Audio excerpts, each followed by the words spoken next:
আপনারা সবাই জানেন যে আমাদের দেশের যে সেটা হচ্ছে দিল্লি।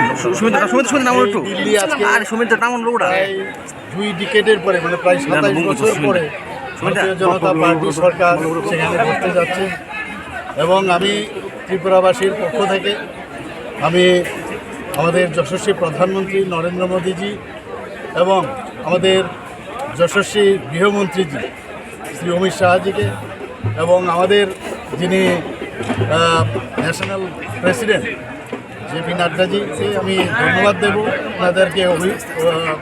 ওনাদেরকে শুভেচ্ছা জানাবো। আর বিশেষ করে দিল্লিবাসী সবাইকে আমি হার্দিক অভিনন্দন শুভেচ্ছা জানাতে চাই।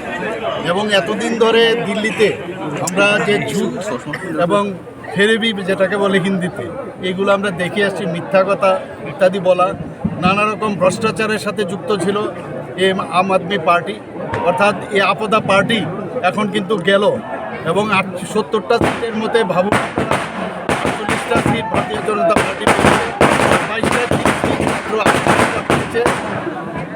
Up party. আপনারা আর কংগ্রেসের কথা তো বলে হ্যাট্রিক করেছে, সুন্দর কথা, অদ্ভুত হ্যাট্রিক করেছে। এবং এতদিন ধরে একবার বলছে যে হরিয়ানা থেকে জল পাঠাচ্ছে, নানা রকম মিথ্যার আশ্রয় নিয়ে।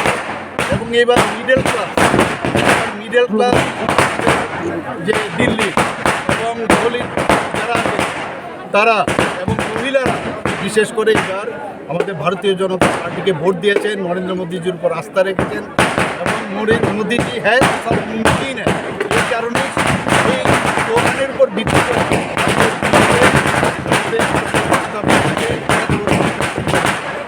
আবার সমস্ত দিল্লিবাসীকে আমাদের ভারতীয় জনতা পার্টির নেতৃত্ব আমি হার্দিক অভিনন্দন ও শুভেচ্ছা জানাতে চাই। রাজ্যে কংগ্রেস তো একদম সেখানে কোনো কথাই বলতে পারে, কিন্তু কংগ্রেস এখানে সবসময় বলে যে কংগ্রেস ভোটের সময় বলে যে এখানে আর এসে পড়বে, কিন্তু এখন আজকে দেখা গেল সেখানে খাতা করতে পারেনি। সেখানে কী বলবেন তারা? ঠিক করলো শূন্যের কোটা দেখলেন, আর কমিউনিস্টদের কথা বলে তো লাভই নেই। তো 0+0 মিশে ইকুয়াল টু 0ই হবে। ওদের আগামী দিন খুঁজে পাওয়া যায় না। আমরা যে বলছিলাম, আমি গতকালও বলেছি, আমাকে যখন আপনারা জিজ্ঞেস করলেন যে দিল্লির রেজাল্ট কী হবে, আমি বলেছিলাম যে আমরা দিল্লিতে আসছি এবং দিল্লিতে আমরা জিতব।